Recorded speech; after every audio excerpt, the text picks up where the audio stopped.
Hello everyone, welcome to Kakao's Hideout. I am Kakao Kunemi. So, for today's video, this one's for Taurus. Choose lang kung anong magre-represent ng next 30 days mo. Taurus, this is 1, 2, and 3. Pause the video if you need more time. This is a general reading, by the way. If it doesn't resonate, please do not take the message. If you would like to have a paid personal reading with me, check the description box below. Diyan nyo ako makakontak. Okay? Anyway, sakit ng lalamunan ko. Piyok ako ng piyok. Ewan ko ba. But anyway, number 1. If you have chosen number 1, for the next 30 days, you will realize na you don't deserve something and you need to coordinate with a Pisces, Scorpio, Cancer. Not necessarily, but this may be someone that you're having a business with. Or maybe this is someone you know will actually do something about the 10 of Wands reversed. Parang hindi mo deserve tong burden na to. Parang huy, tulungan mo ko. Paano ko ba ma-unburden yung sarili ko sa situation na to? All you need to do is coordinate well and make sure na detalyado yung ire-report mo para malaman niyo kung ano yung gagawin. High Priestess reverse, do not allow your temper to take over, especially if matagal mo nang tinitiis to, tapos parang ngayon mo lang irereklamo, pwede namang onset ng problem na to, in-escalate mo na. So parang yung frustration mo, wag mong ibaling kay King of Cups. Para mas madali yung pag-cut off ng source ng disappointment, ng frustrations, sabihin ng maayos, makipag-coordinate ng maayos. Kung kailangan ng evidence, Pentacles for me always will be evidence or something na nahawakan, pwede mong ipakita, ito yung nangyari, ito yung nangyari. So, try your best to produce an evidence or like detailed incident report if business to or anything corporate related para matakol ng maayos. Pakikinggan ka naman daw. Parang ikaw pa nga may kasalanan kasi tiniis mo, pwede namang i-report. Okay? And if you're going to do that, possible outcome, 4 of Cups upright. So parang yung standards mong masusunod dito. Parang hindi ka na mainis. Kahit na ordinary na employee ka lang or ordinary na tauhan ka lang, parang the fact na I don't know, for some reason I'm sensing na yung King of Cups, yung boss mo or supervisor, manager, whichever is applicable sa situation mo, parang takot sila na mawala ka or takot sila pag nagagalit ka.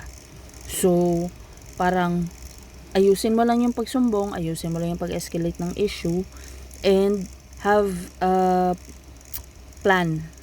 Like, ano yung gusto mo mabago, paano babaguhin, sino yung ma-assign, anong gagawin, may papalitan bang materials, may papalitan bang equipment, anong gusto mong equipment, parang ganun.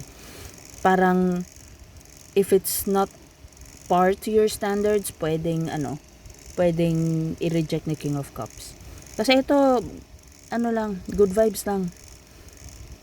Nag-worry to pag nagagalit ka or frustrated ka on something. So, makikinig naman siya. Ayusin mo lang yung pagsumbong. Okay? So, there. That's for you. Let's proceed, guy. Number 2. For your next 30 days, 8 of Swords, the Hermit, and the Moon card. Let's see. May confidence ka na kasi feel mo na ma-manifest mo na yung mga bagay-bagay na kinakatakot mong harapin at first.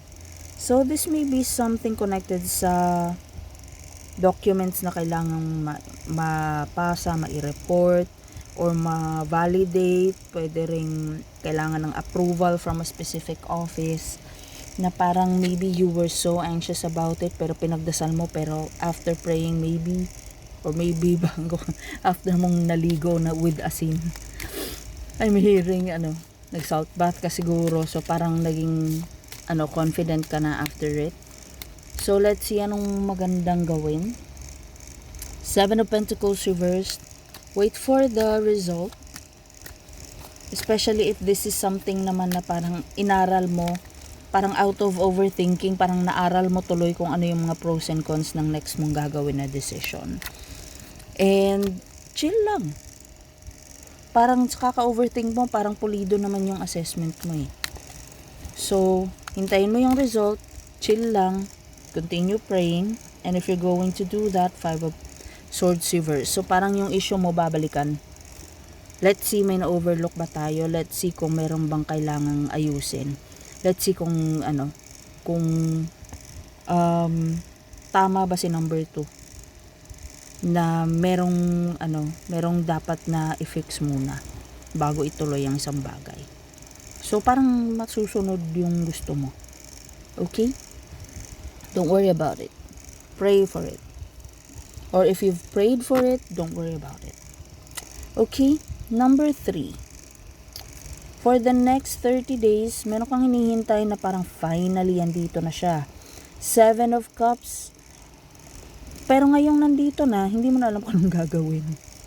Kasi ang daming changes after matupad nitong itong hinihintay mo, parang sa dami ng possibilities, ng options na naglabasan, kasi yun nga, nakuha mo na eh. O makukuha mo na in the next 30 days.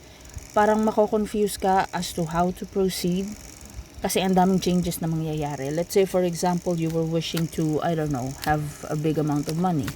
Tapos, nagawan mo ng paraan. Yung mga usual mong gawain to get income, na hindi nagwo-work, ginawan mo ng paraan na ibang approach naman. Tapos 7 of Cups here is parang ang daming opportunities offer, ang daming opportunities naglalabasan. Tapos yung mga changes na parang maraming nakikipag-close, maraming humihingi, maraming nagpapapansin. So maybe hindi ka sanay, maybe that's why there's confusion. Now, what do you need to do about this? Set your standards high. Yung mga tawag nito,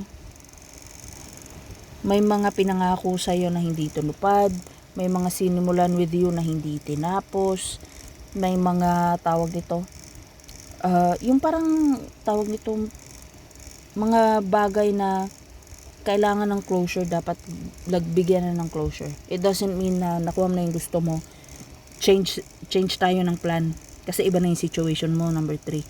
So, wag dapat ganun. Especially if this is about money. It's yours, ikaw dapat ang masusunod. So, assess kung sino yung ikikip mo within your circle, and then start there. Kung sino yung loyal sa'yo, sino yung maaasahan mo. And then, bottom of the deck is Death card.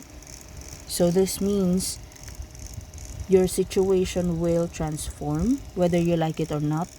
The only choice you can make is whether to make this transformation ng situation mo for the better or for worse. Ito yung up to you. Kung ano yung babaguhin mo after nagbago ng situation mo, parang paano mo pakikisamahan yung pagbabago na yan. Okay? Anyway, that's all for you, Taurus. And for paid personal reading, just send me a private message.